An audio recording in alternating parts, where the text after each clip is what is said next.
twibuke nyakwigendera Yakobo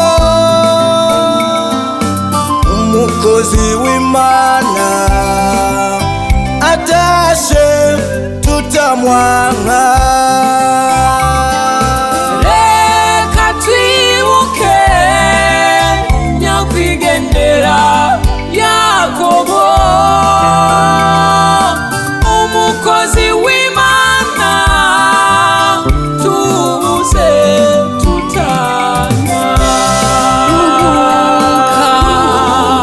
amahoro umuvyeyi twabuze tutana wigire amahoro Imana yagukuze kuturusha ruhuka amahoro umuvyeyi twabuze tutana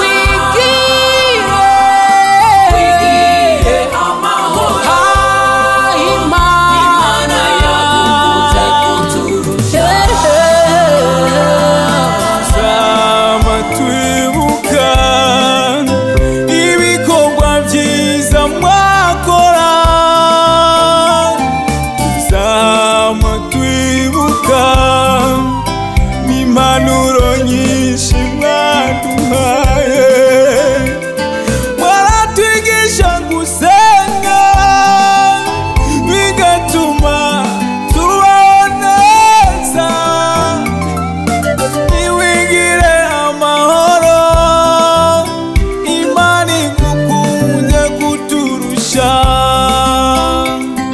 icyo tubasabiye nimuruke amahoro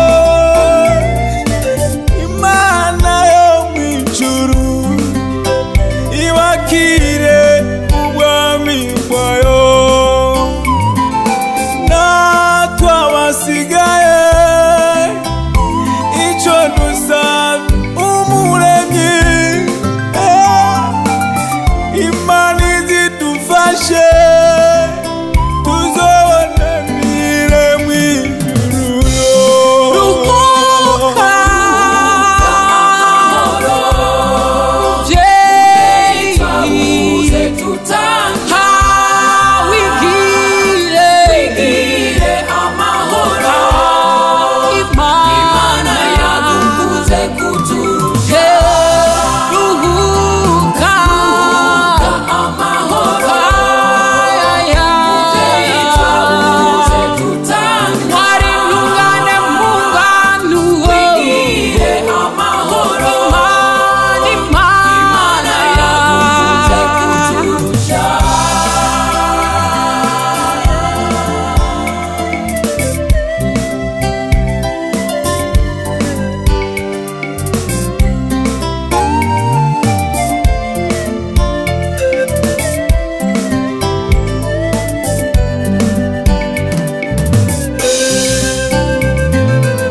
Oh bene data nagomba ndabagwire yuko mwisi turi ingenzi mwisi si wacu iwacu ni mw'ijuru reka tuvuge ibikorwa umuvyeyi wacu yadukoreye watubakishiriza amashengero menshi Imana ize ibiguhembere ndetse nakutakoze waritanga no mu gufata ingendo ndende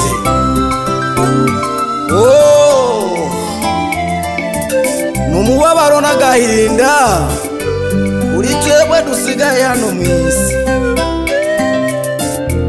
icyo tugusabira nuruhuka amahoro Imana ikwakire mu bwami bwayo ahantu heza cyane rwose amen ruhuka amahoro iwacu twabuze tutana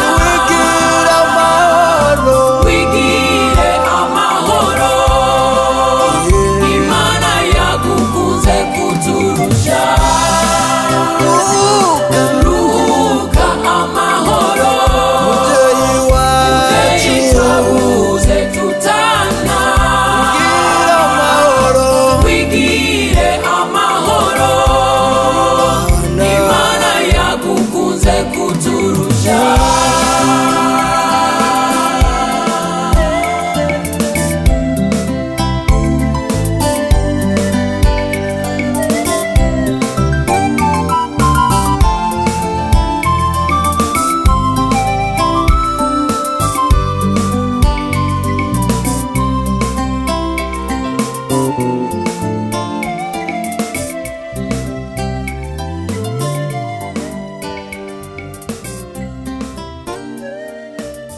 Uri mu ijuru kubw'uyu mwanya mwiza turonse wo kuba hano muri kino kibanza, turaciye bugufi tuguha kaze kugira ngo ubane nacu umwanya wose tumara hano.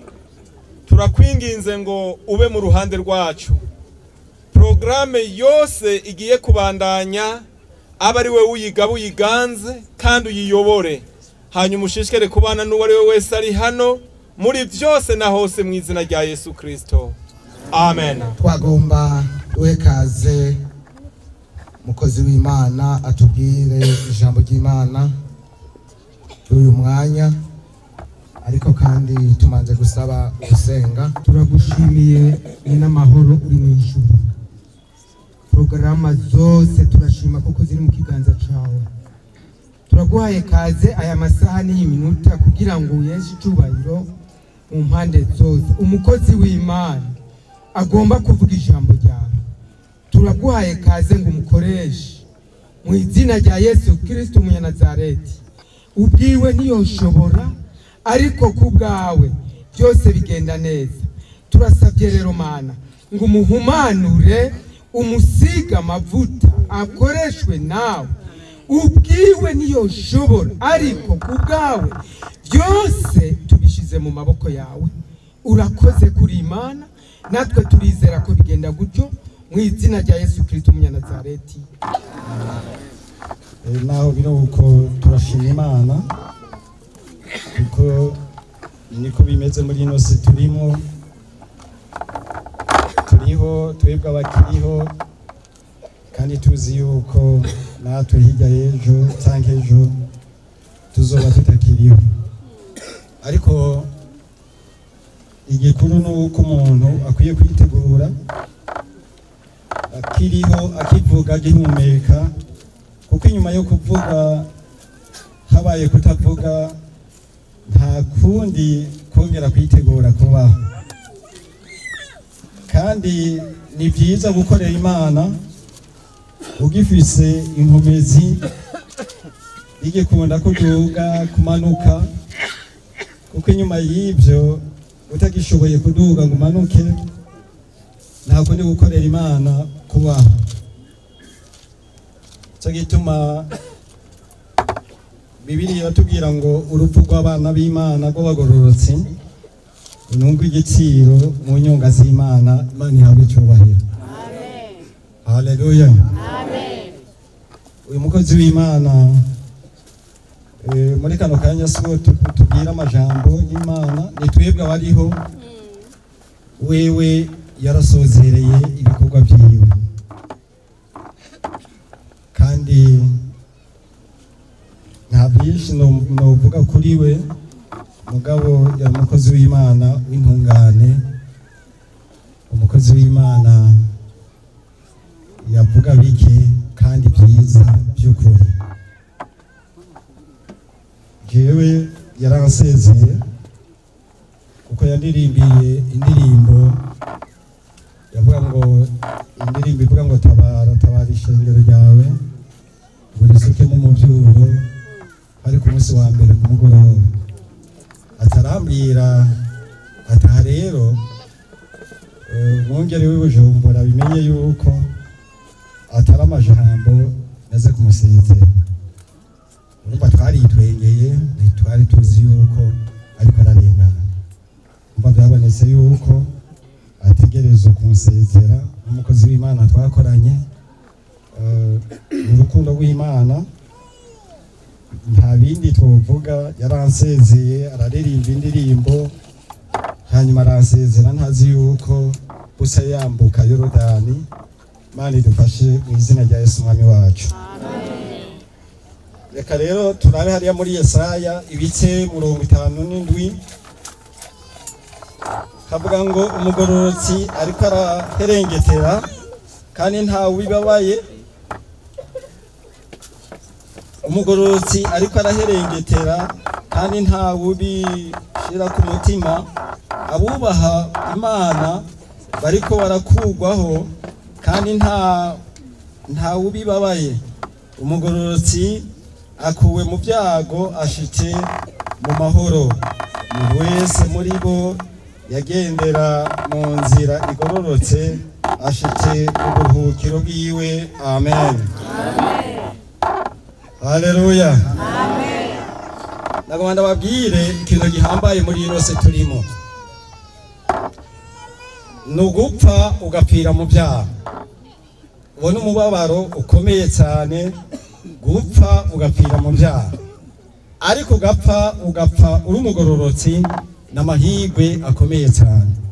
Nuko twebwe twambaye uno mubiri tudashobora kubibona, ariko yaba twabibona tukabona ingene abamarayika baririmba, tukabona umunezero arimo, urumva twese twose twipfuza kwitondera ijambo ry'Imana no kubaha amajambo y'Imana no gutunganya ubugingo bwacu no kwihana. Kuko uvuye muri ino se turimo isi y'imiruho y'ingorane y'ibibazo, ukaba uri umugororotsi, ubugiye mu gihugu c'amahoro c'umunezero c'indirimbo. Imibabaro, uburuhe byose bisigara muri ino se. Cyo gituma umuntu ari hano wipfuze ati mbega ninava muri uyu mubiri nzokwakirwa nande? Kuko hariho inzira zibiri. Abava muri uno mubiri hariho abakirwa n'abadayimoni, kandi abakirwa n'abadayimoni muzobabona n'ipfa ryabo. Bapfa batera imigere kuko urumva baba bariko baratinya iyo baba bariko barabona abadayimoni bagiye kubakira. Ariko abubaha Imana ipfa ryabo barasinzira kuko babona indirimbo n'amashimwe iyo bari kubagenda. Imana ihabwe icyubahiro mu izina rya Yesu. Amen. N'uburuhukiro rero, kandi usomye hariya mu gitabo cy'Abaheburayo kane ku murongo w'10 havuga ngo abashitse mu buruhukiro baca baruhuka ibikorwa byabo. Tuvuga uyu ibyo yakoze byose hageze ko yambikwa igitsibo. Imana ishimwe cyane mu izina rya Yesu umwami wacu. Twebwe turacyari mu ntambara, turwana intambara nyinshi, abadayimoni, ibibazo, ingorane, turacyari muri izo.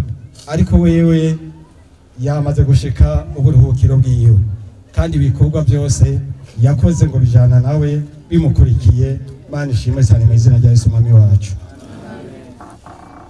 Dusomye hariya mu gitabo cy'Ibyahishuwe Yohana ibice 14 ku murongo wa 13 havuga ngo numva itangazo ry'Imana riravuga ngo hahirwa bapfa bapfira mu Mwana, kuko ngo ibikorwa byabo bijana nabo bibakurikiye.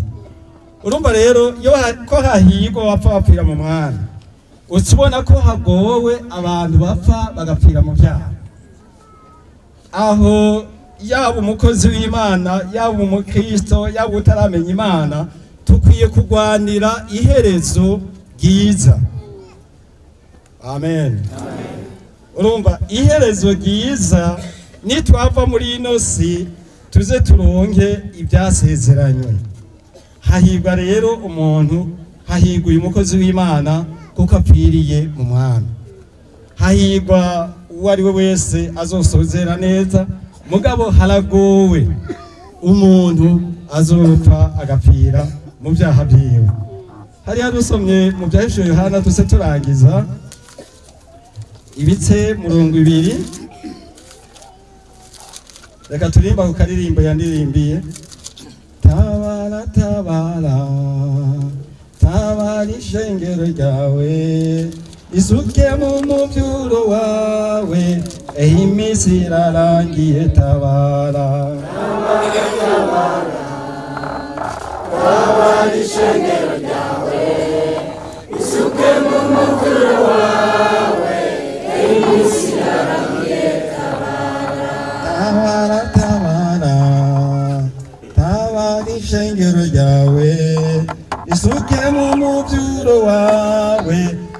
iminsi irarangiye tabara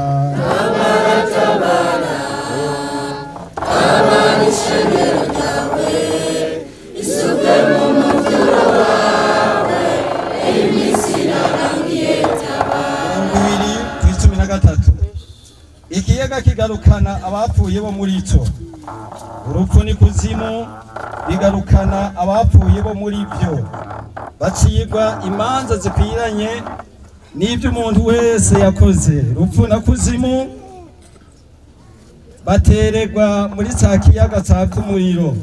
Icyo kiyaga cyaka umuriro nicyo rupfu rwa kabiri, kandi umuntu wese atabonetse ko yanditswe muri icyo gitabo cy'ubugingo atererwa muri icyo kiyaga cyaka umuriro. Imana idufashe mu izina rya Yesu umwami wacu. Uru rupfu rurateye ubwoba kuko turarira, ariko hariho urupfu urunyene dusomye hano muri Bibiliya rw'ikiyaga cyaka umuriro, ukuvuga ngo urupfu rw'ibihe bitazoshira, abantu bose batazoboneka ko banditse mu gitabo cy'umwagazi w'intama w'Imana, ukuvuga abantu bose batogejwe n'amaraso ya Yesu, abo bazotererwa mu muriro utazima, kandi aho ni umubabaro uri. So gituma gupfa ugapfira mu mwami biraryoshe, ariko gupfira mu byaha ni umubabaro uteye ubwoba cyane. Bene data, twebwe tucumva tukivuga dutunganye ubugingo bigishoboka tugihumeka, Imana ibahezagire mu izina rya Yesu umwami n'umukiza wacu. Amen. Mana yacu byagiye mu ijuru, twagushimiye kubw'amajambo yawe. Aya majambo nuyavomerere, vomerera imitima mwami yumvise, kugira ngo umuntu wese yisuzume kandi ahinduke, aguhindukirire. Urakoze Mana ko byose ubikoze, kandi gushishikara kubana n'abantu bawe mu izina rya Yesu umwami n'umukiza wacu. Amen.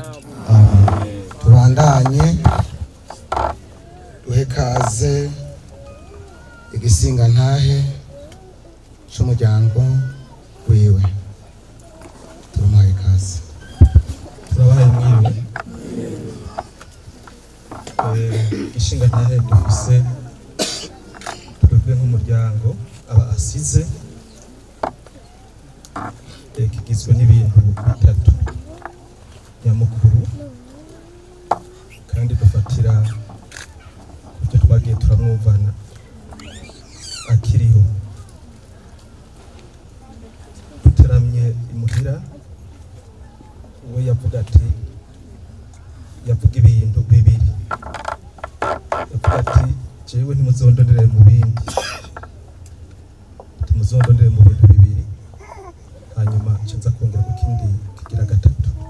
Icambere yavuga ati jewe muzondondere mu gikorwa c'Imana, nicyo kindanga. Ikigira kabiri yavuga ati muzondonderere mu bijanye no gutunganya n'indimo. Aho sinkuye kavuga ati mu gikorwa c'Imana mu ndimo n'ivyo. Hanyuma ikigira gatatu nkiragi twara ukuntu atunganiriza ab'Imana yamuhaye abana biwe. Rero ndabigereranye n'urugamba yagwanye mu myaka yiwe yo kubaho, urugamba rw'igikorwa c'Imana. Yararugwanye, nta byinshi ndabivuga ko kubera ntitwabyinjiramo, kubera umuhamagaro wiwe nk'abana asize bakuze. Twarabona ko ari umuhamagaro wo ku rundi rwego tutashobora gushikira twebwe ngo tuganire ko byinshi cyane, ariko kandi kuri icyo nyine kijyanye no gukorera Imana, twebwe yaraturereye mu ijambo ry'Imana, ari nacyo gituma abagenzi, inshuti adusigiye nyinshi 90% n'abantu bo mu rusengero, n'abantu bubaha Imana. Kuri icyo nyine tukiri bato turi hafi yiwe, hari n'igihe yafata akanya agatora Bibiliya agatangura kutubaza amajambo y'Imana kugira yumve aho tugarukiriza mu kuyatahura. Rimwe na rimwe yarabikora yaramusakanya. Ego ico ndagitambuke, hanyuma cenja kuri iki kijanye n'ukuntu yatunganiriza biwe imuhira. Bamwe muri twebwe abasize barafise imyaka ikisunura gatoyi, ntitwigeze tumwumva ashwana na mama, nta n'umunsi warimo. Kigira kabiri, na twebwe irera ryiwe ntiryari ry'inkoni, oya. Wewe yabonye yuko uriko urakora ibyo adashima, yaramenye ukuntu akugorora, yarakuhamagara mukavugana, hanyuma akagushira ku murongo. Kubera ukumwubaha twari dufise n'igitinyo yari afise, yaratuma umuntu bidafata umwanya munini kugira ngo umuntu atumbere mu nzira wenyine yabakeneye. Urukundo rero yaradufitiye ubu rwaza rwatandukiriye no kubuzukuru biwe. Hariho ibimenyetso, ndetse no mu rukuno kwindwi harageze igihe araduhamagara abahungu biwe ati munzanira abuzukuru, baraganira amajambo atabamenya. Ubu niho tugerageza kumera nk'ababitahura ivyo biwe. Hanyuma icyanyuma navuze ni kijanye, avuga ati jewe ntuzondere mu bindi, nikimo ndavuga ijambo ry'Imana n'indimi. Afise umwanya afise umwanya mu gihe avuye mu bikorwa vy'Imana, kubera yakorera kure, yaca afata umwanya wo kuzunguruka mu ndimo ziwe yari afise, akazitaho gose gose gose. Hanyuma ikintu nk'abana biwe muri iyo nzira nyine agomba kudushiramwo, yanka yuko yagerageza kudukuramwo agafyenyi nk'abana biwe. Ako kantu yavuga ati nono sinkeneye abana bafyina. Hanyuma ikindi naco yagerageza kutwigisha, yavuga ati mwebwe, akazara avuga ati wewe ndabona uri umunyabwoba. Rero ico kintu yagerageza kuzara dukuramwo, agerageza kuturera, naho bamwe bariko barisununura, yagerageza kuzara dufasha muri ubwo buryo. Hanyuma cyo novuga no kubashimira ko kanya ndonse abadushigikiye muri ibi bihe twabayemwo, inshuti n'abagenzi bakora n'igikorwa c'Imana.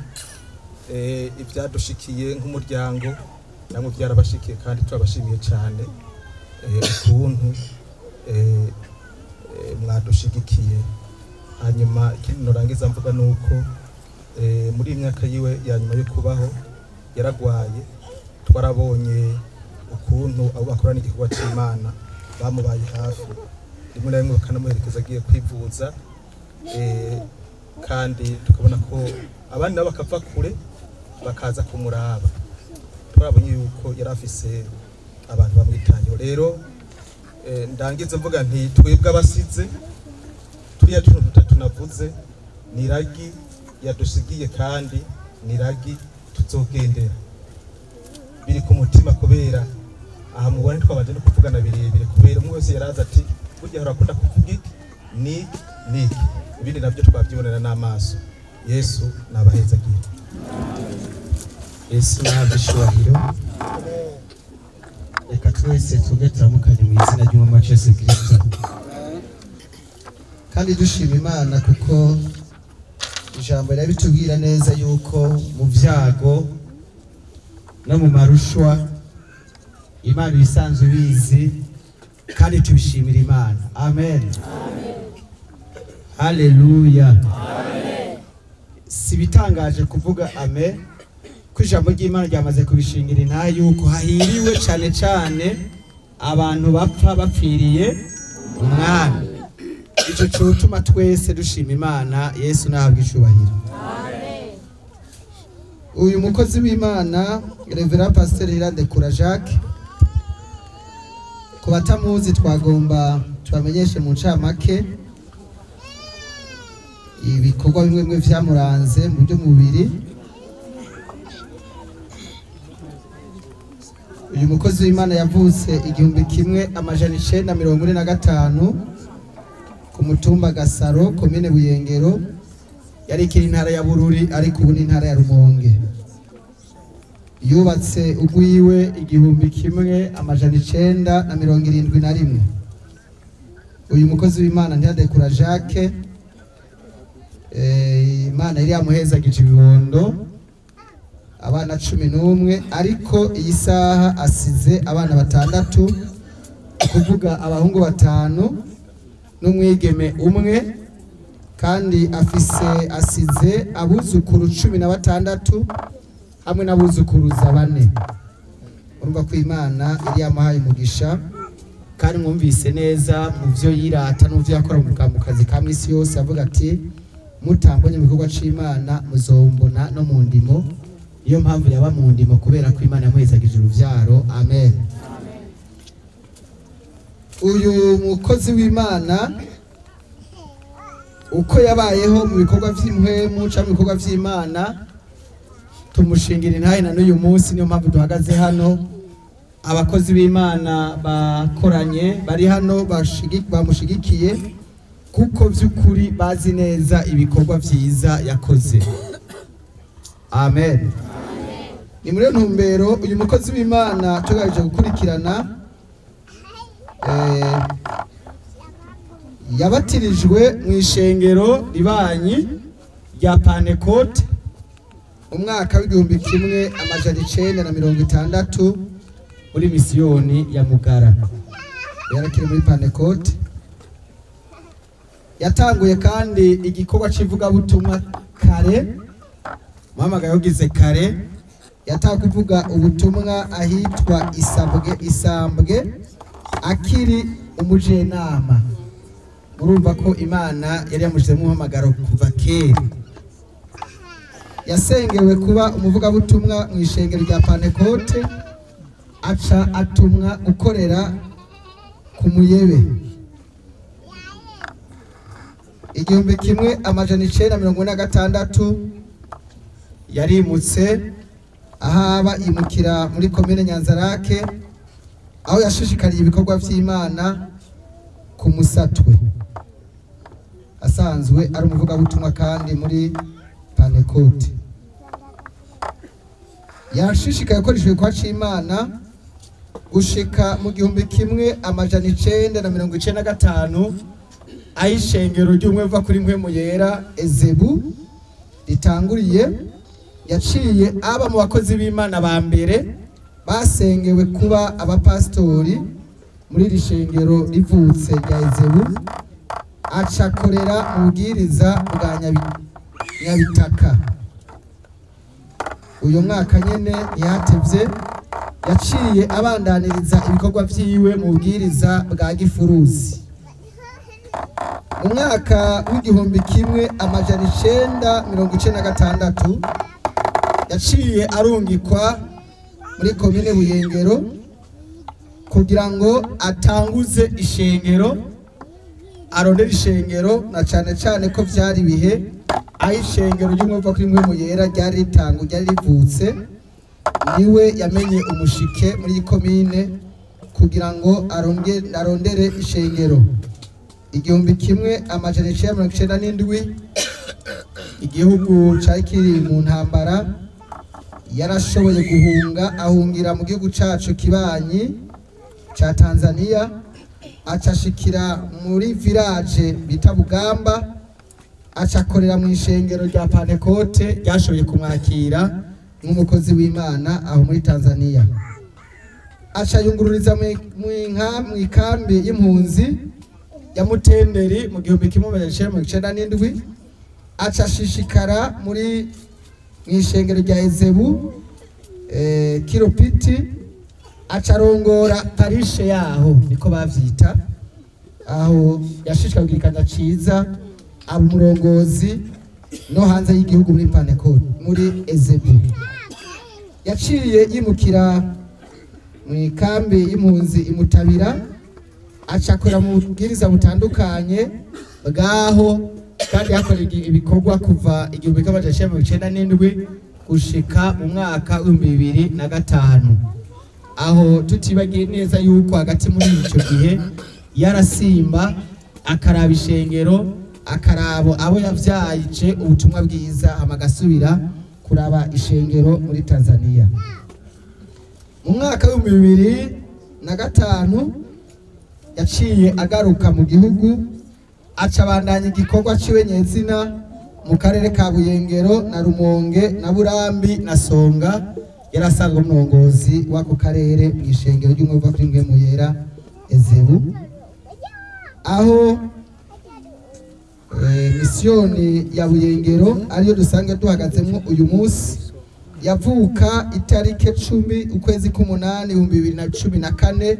Ni naho uyu mukozi w'Imana Nirandekura Jacques yasengerwa kuba umwungere wa misiyoni ya Buyengero, akaba yaramaze imyaka 8 muri kino gikorwa c'Imana. Imana ihabwe icubahiro kuko yatanguye igikorwa cyo kwitwa umwungere itariki 10 z'ukumunani 2014. Ashengeye kandi ari umwungere w'iri shengero rya Ezebu dushingira intahe itariki nyene 10 z'ukwezi k'umunani 2022.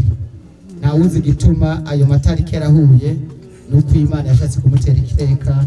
Imana igiheze gihe. Hanyuma agomba kuvuga gato isinga ntaye muri misiyoni yacu ya Buyengero. Uyu muvyeyi wacu yararongoye, bibaza mutwitegereze na mwebwe murabona uko isengero rimeze. Uyu muvyeyi kujya ko umwana wiwe yavuze kuva asice, natwe iyo niyo ntaye yakunda kudusingira avuga ko tuzomuronderera ubutumwa canke mu ndimi. Uyu muvyeyi wacu mu buryo bw'impemu Imana imuhezagire aruhuke amahoro. Yaratureze, sewe rimwe na rimwe yaramwize ko ngera kure kuko yari umuvyeyi yihangana niyo byositse akagira uwo bigoye mu kuvuga, yaramwihangana kuva atanguze ishengero muri Buyengero. Nta mukozi w'Imana ahandi ko nsinga intaye nabo bari hano bombesuza, nta mukozi w'Imana n'umwe bigeze batatikana cyangwa ngo biboneke ko abasaburiye. Umuvyeyi wacu kandi mu by'ukuri twebwe abakozi b'Imana twari dusangiye ibikorwa, agiye tukimunyotewe kuko kubwiwe byo cyatumye ishengero rigera aha ubona rigeze. Uyu muvyeyi wacu kandi ariko aratubwira imyaka amaze, mu by'ukuri ntiyakwigera aboneka ko ari umuntu amaze iyo myaka. Twarava ngaha n'amaguru tukinzira muri Mugamba mu masaha makeya cyane, kandi twebwe twararuhawe ntiyaruha. Yaraduga imitumba kandi ukabona ko ari umuntu Imana yanonoye, yahaye amavuta mu kuduga, aduza isonga ntibyamutera ubwoba, kandi wasanga twebwe dufise inkoni, mugabo we yavuga ati nta nkoni nigenza. Twovuga vyinshi vyo gusimagiza kuva dusengewe izitariki 10 z'ukumunani 2014 se twakoranye muri imyaka 8. Yari umuvyeyi ahandi naravuga ko turamahasa kuko nta munsi n'umwe twigeze biboneka hagati yanje nawe ko hari ikintu na kimwe kiducanisijemo. Twasesikaye igikorwa c'Imana kandi bigenda neza kugeza kuri uyu munsi arangize. Kubw'ivyo Mana nimwakire mu bwami bwayo, amen. Kandi turashima urukundo wakunze umwana w'umuntu, uramwigura utanga ubugingo bwawe kugira ngo ucungure ubugingo bwacu. Ico gituma twitwa abana b'Imana, kandi ijambo ryawe niko ryamaze kutubwira ngo urupfu rw'abakunzi bawe ni urw'igiciro mu nyonga z'uhoraho. Kubw'ivyo rero mwami wacu uri mw'ijuru, turi hano mwami Imana ushobora byose kugira ngo duherekeze kandi dusezere uyu mwene data umukozi wawe warobanuje amavuta, kandi mwami Imana ushobora byose tumushingurana iteka. Ico tuzi coco nuko ahari ameze mwami wacu uri mw'ijuru nk'umwe yari muri ca gikiriza ca Aburahamu. Aha rero mwami wanje uri mw'ijuru ari iwabo, yaramaze gushika iwabo, kuko twebwe hano turi ingenzi, ntituri mu gihugu cacu, ariko mwami wacu uri mw'ijuru turashima ko bamaze kumwakira. Kubw'ivyo rero urakoze, uremeshe umuryango mwami wanje uri mw'ijuru, ubatubike umukanda mwami wanje uri mw'ijuru wo kwihangana. Urukundo rwawe mwami Imana ushobora byose rubabera umugozi mwami wanje uri mw'ijuru, rubabera umukanda wo mu rukenyerero. Urakoze, turagushima. Uremeshe ishengero, uremeshe abakozi mwami wanje uri mw'ijuru, twese turemesherejwe muri wewe Kristo Yesu, kuko tuzi yuko tuzosubira kongera kumubona nitwarangiza neza, mu izina rya Yesu Kristo umwami wacu.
Waduciriye ingero tubeho ntiwadutaye watugumye hafi muvyeyi ntituzibagire ibyiza wadukoreye watubaye hafi muvyeyi wacu mwiza waraduciriye ingero kugira tubeho ntiwadutaye watugumye hafi muvyeyi ntituzibagire ibyiza wadukoreye niwigire wari ntwari mu muryango wari intore mu babanyi n'abagenzi wari umunyamahoro ntiwashwana n'abandi tuziko tuzohurira iwacu mw'ijuru niwigire wari ntwari mu muryango wari intore mu babanyi n'abagenzi wari umunyamahoro ntiwashwana n'abandi tuziko tuzohurira iwacu mw'ijuru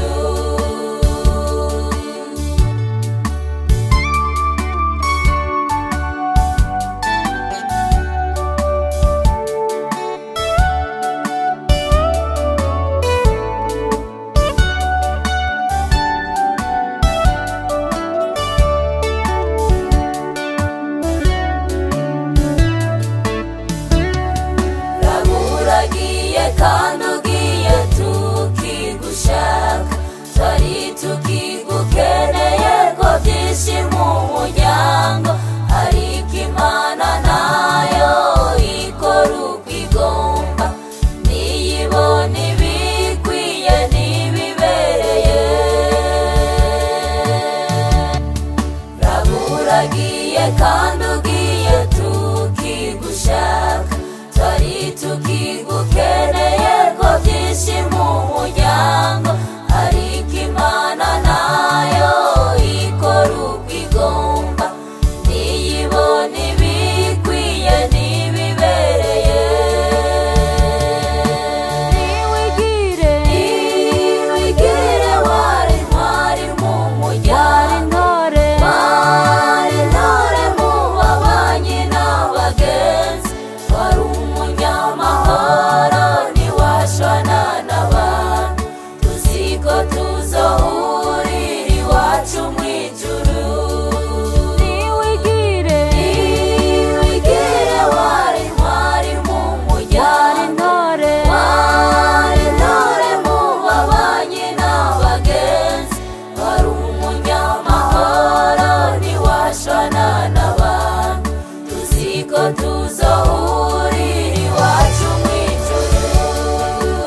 muvyeyi wacu mwiza waraduciriye ingero kugira tubeho ntiwadutaye watugumye hafi muvyeyi ntituzibagira ibyiza wadukoreye watubaye hafi muvyeyi wacu mwiza waraduciriye ingero kugira tubeho ntiwadutaye watugumye hafi muvyeyi ntituzibagira ibyiza wadukoreye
tuzohurira iwacu mw'ijuru niwigire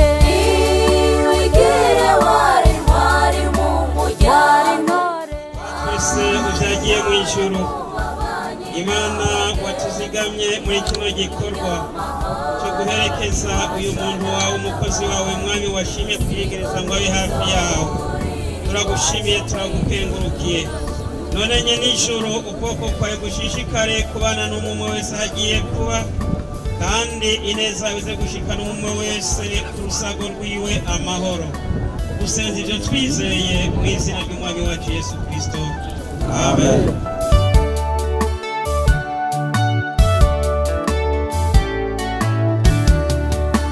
Watubaye hafi muvyeyi wacu mwiza, waraduciriye ingero kugira tubeho, ntiwadutaye watugumye hafi muvyeyi, ntituzibagira ibyiza wadukoreye.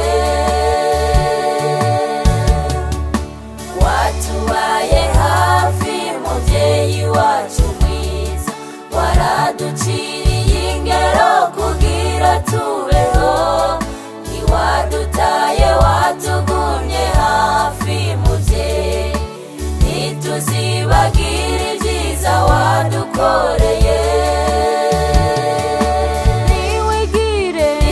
Niwigire wari intwari mu muryango, wari intore mu babanyi n'abagenzi, wari umunyamahoro ntiwashwana n'abandi, tuziko tuzohurira iwacu mw'ijuru.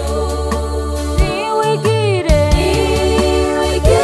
wari intwari mu muryango, wari intore mu babanyi n'abagenzi, wari umunyamahoro ntiwashwana n'abandi, tuziko tuzohurira iwacu mw'ijuru.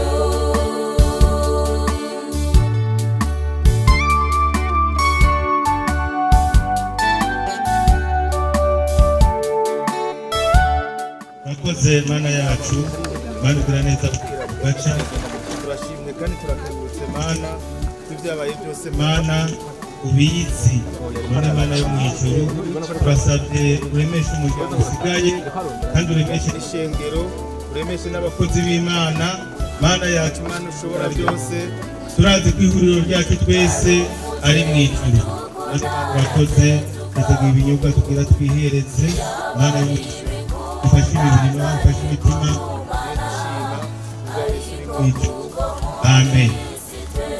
Pasitori musangiye misiyoni yanyu ya Kivoga,